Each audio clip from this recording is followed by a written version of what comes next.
Et le Seigneur va guérir et purifier cette peau, purifier ces choses.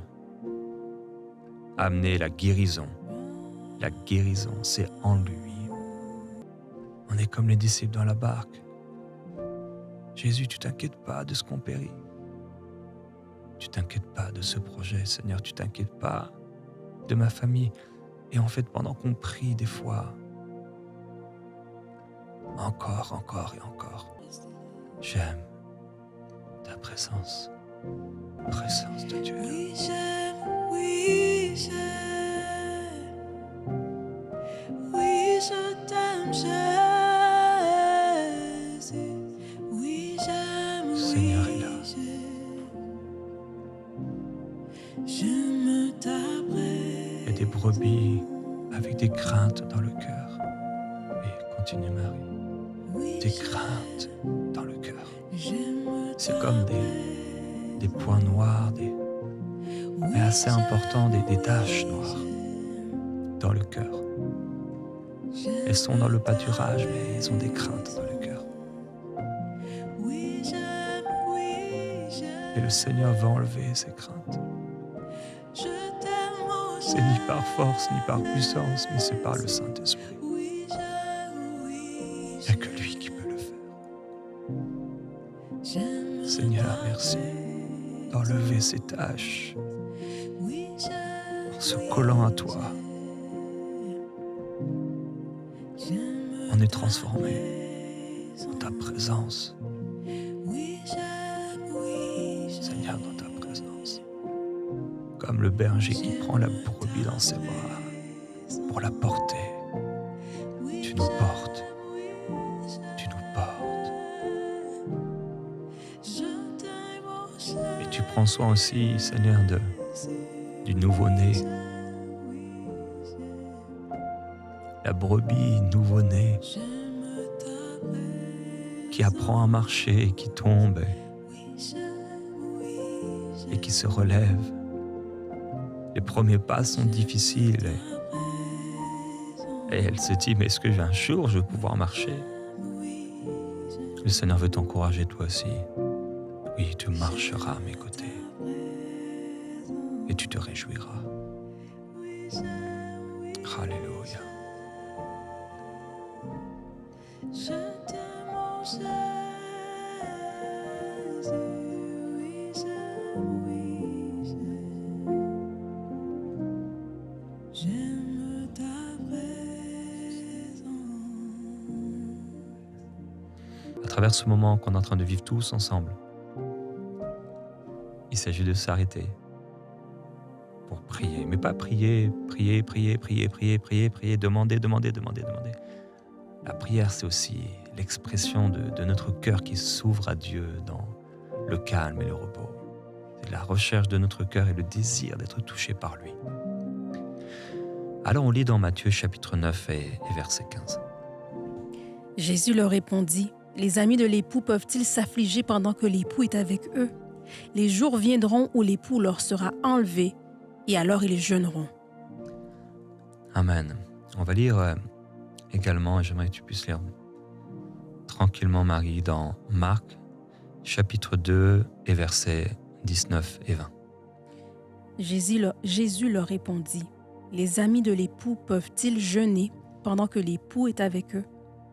Aussi longtemps qu'ils ont avec leur époux, ils ne peuvent jeûner.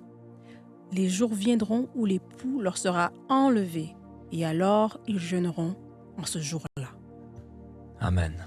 Et on va lire également dans Luc, chapitre 5, on va lire les versets 34 et les versets 35 pour voir que Matthieu, Marc et Luc sont bien d'accord sur ce que le Seigneur a dit.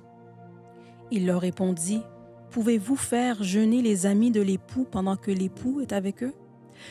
Les jours viendront où l'époux leur sera enlevé, alors ils jeûneront en ces jours-là. » Amen. Ils jeûneront en ces jours-là. Ce n'est pas tous les textes dans les évangiles qui sont répétés 3 fois, mais ce texte est répété pour toi et pour moi. Le Seigneur n'est plus là, il est reparti à la droite de Dieu, Jésus est assis auprès du Père, Il nous a donné son esprit sur la terre. Dieu est au ciel, nous sommes sur la terre. L'esprit du Seigneur est sur la terre et bien sûr Jésus vit dans notre cœur. Mais nous sommes dans ce temps où le Seigneur n'est plus là, à nos côtés, physiquement. Jésus a dit que à ce temps-là, à ce moment-là, quand l'époux sera enlevé, et c'est ce qui s'est passé, qu'on lit dans Actes chapitre 1, à ce moment-là, ils jeûneront. Le jeûne et la prière. On a dit beaucoup de choses sur le jeûne, et beaucoup d'expériences sur le jeûne. Il y a aussi beaucoup de croyants qui ne jeûnent pas et qui n'ont jamais vraiment expérimenté le jeûne, ou peut-être l'ont fait un jour. Ah, je me souviens un jour dans une église, j'avais jeûné.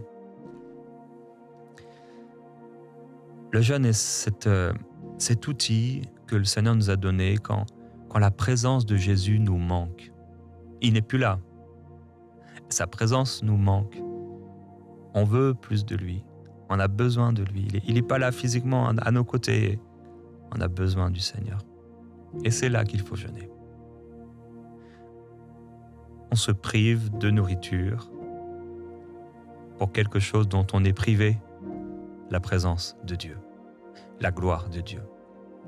Pour un temps, on laisse de côté la nourriture parce qu'on est en recherche de quelque chose de plus important que la nourriture, qu'un repas.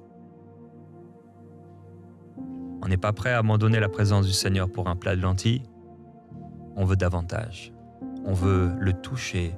On veut être rempli. Alors aujourd'hui, je partage avec toi sur le fait de jeûner pour être rempli.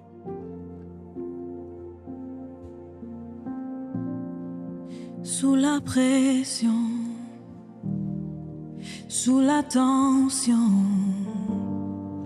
tu fais un vin nouveau. Je renonce à mes propres voies. Tu traces un chemin nouveau. Alors je m'abandonne entre tes tendres mains.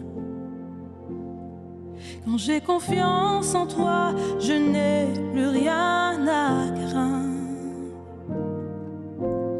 Fais de moi un vase, fais de moi une offrande, fais de moi ce que tu veux que je sois. Je n'ai rien à offrir. Jésus, tu m'as tout donné. Fais déborder ma vie d'un vin nouveau. Oui, fais déborder ma vie d'un vin nouveau. Fais de moi un vase, fais de moi une offrande, fais de moi ce que tu veux que je sois. Et que ce soit ta prière. Je n'ai rien à offrir. Fais de moi ce que tu veux, Jésus, tu m'as je suis dans le pâturage. Fais déborder ma vie. Fais de moi ce que tu veux. D'un vin nouveau. Je suis un vase. Fais de moi un vase. Fais de moi une offrande. Oui. Fais de moi ce que tu veux que je En sois. cette semaine, Seigneur, Je n'ai rien agis à dans nos offrir. cœurs. Jésus,